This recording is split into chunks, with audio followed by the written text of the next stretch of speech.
अगर आपने विजुअलाइजेशन की, एफर्मेशंस बोले, स्क्रिप्टिंग भी ट्राई की, लेकिन फिर भी आपको लगता है कि आपका मैनिफेस्टेशन स्टक है, तो आज की ये वीडियो आपके लिए ही है। आज मैं आपको एक मैजिकल लिस्टिंग टेक्निक बताने वाली हूँ जो तब भी काम करती है जब बिलीफ लो हो, जब एनर्जी ड्रेन्ड हो और जब माइंड बार बार डाउट क्रिएट कर रहा हो।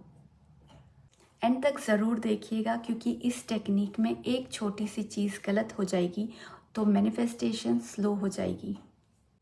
अब देखते हैं नॉर्मल लिस्टिंग क्यों काम नहीं करती।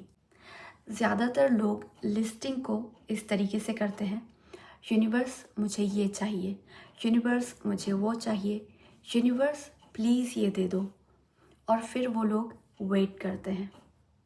प्रॉब्लम ये है कि जब आप इस तरीके से लिस्ट बनाते हो तो आप वांटिंग एनर्जी में होते हो। वांटिंग का मतलब होता है कि अभी मेरे पास ये चीज़ नहीं है। यूनिवर्स वर्ड्स नहीं सुनती, यूनिवर्स स्टेट ऑफ बीइंग को रिस्पॉन्ड करती है। जब आप बार बार लिखते हो कि मुझे चाहिए, तो आप अननोइंगली यूनिवर्स को ये सिग्नल भेजते हो दैट आप उस चीज़ के बिना हो अभी। The universe responds to certainty, not desperation. अब देखते हैं मैजिकल लिस्टिंग एक्चुअली क्या है। मैजिकल लिस्टिंग का मतलब डिमांड करना नहीं होता। इसका मतलब होता है आप अपने डिज़ायर्स को नॉर्मल रियलिटी की तरह ट्रीट कर रहे हो। जैसे आप लिख रहे हो जो चीज़ ऑलरेडी आपकी लाइफ का पार्ट है।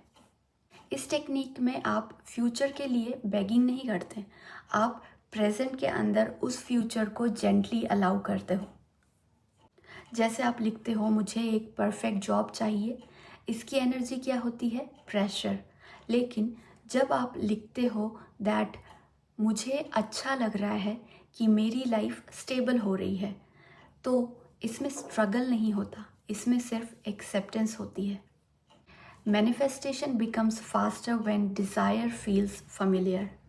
Now I'll tell you step by step magical listing method. Step number 1, right time choose कीजिए। इस लिस्टिंग को रात को करना बेस्ट होता है, जब आप थोड़े रिलैक्स्ड हो, जब आपका माइंड थोड़ा स्लो हो रहा हो, सोने से पहले या फिर शाम को, जब आप अपना फ़ोन एकदम साइड में रख के बिना डिस्टर्बेंस के ये लिस्टिंग कर सको। स्टेप नंबर 2, नोटबुक या पेपर ले लीजिए। कोई फैंसी जर्नल की ज़रूरत नहीं है, नॉर्मल नोटबुक भी चलेगी। लेकिन इम्पॉर्टेंट चीज़ यहाँ पर ये है कि ये नोटबुक सिर्फ आपके लिए होनी चाहिए। स्टेप नंबर 3, हेडिंग कैसे लिखनी है, ये सबसे इम्पॉर्टेंट है। यहाँ पर गलत हेडिंग क्या होगी? My wishes, things I want, manifestation list नहीं। सही हेडिंग कैसे लिखना है? Things that are becoming normal in my life. Normal का मतलब होता है जो चीज़ स्ट्रेस क्रिएट नहीं करती। स्टेप नंबर 4, लिस्टिंग का मैजिकल फॉर्मेट। हर लाइन ऐसे लिखनी है जैसे कि आप किसी फ्रेंड से कैजुअली बात कर रहे हो। फॉर एग्ज़ाम्पल, मैं नोटिस कर रही हूँ कि मेरी लाइफ में पैसे को लेकर टेंशन कम होती जा रही है। अब मुझे नेचुरली लगता है कि मेरे लिए राइट अपॉर्चुनिटीज़ अपीयर होती रहती हैं। मुझे अच्छा लगता है जब मैं अपने फ्यूचर के बारे में सोचती हूँ क्योंकि मुझे सेफ्टी फील होती है। यहाँ आप रिजल्ट पे फोकस नहीं कर रहे हो, आप फीलिंग पे फोकस कर रहे हो। Feelings are the language of manifestation. अब नंबर ऑफ पॉइंट्स कितने लिखने हैं? इस टेक्निक में कम लिखना ज़्यादा पावरफुल होता है। 5 to 7 लाइंस परफेक्ट होती हैं। अगर आप ज़्यादा लिखने लग गए तो माइंड फिर से कंट्रोल मोड में आ जाता है। एंड में क्या करना है? लिस्ट को लिखने के बाद उसे बार बार पढ़ना नहीं है। बस नोटबुक को क्लोज कीजिए और अपने आप से बोलिए, मैंने अपनी साइड से अलाउ कर दिया है, फिर अपनी नॉर्मल लाइफ जीने लग जाइए। Detachment is silent trust. यहाँ पर कॉमन मिस्टेक्स क्या हो सकती हैं? सबसे बड़ी गलती जो लोग ये करते हैं कि नेक्स्ट डे चेक करते हैं कि कुछ हुआ है या नहीं। चेकिंग का मतलब होता है कि आप यूनिवर्स को बता रहे हो कि आप अभी भी वेट कर रहे हो। इस टेक्निक का मैजिक तब एक्टिवेट होता है जब आप फॉरगेट कर देते हो कि आपने कोई टेक्निक की भी थी।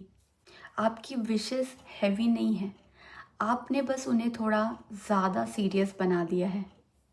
जिस दिन आप अपने डिज़ायर्स को नॉर्मल सा ट्रीट करने सीख लोगे, उसी दिन यूनिवर्स उन्हें ईजीली डिलीवर करना स्टार्ट कर देगी। Try this technique for 7 days और सिर्फ ऑब्ज़र्व करो कि आपके अंदर का प्रेशर कैसे मेल्ट होने लगता है। अगर आप चाहते हो मैं इसी टेक्निक का रियल लाइफ एग्जाम्पल्स के साथ एक और वीडियो बनाऊं, तो कमेंट में लिखिए मैजिक। एंड यस, इस वीडियो को सेव ज़रूर कर लीजिए, क्योंकि जब भी माइंड ओवरवेल्म हो ये टेक्निक फिर काम आएगी।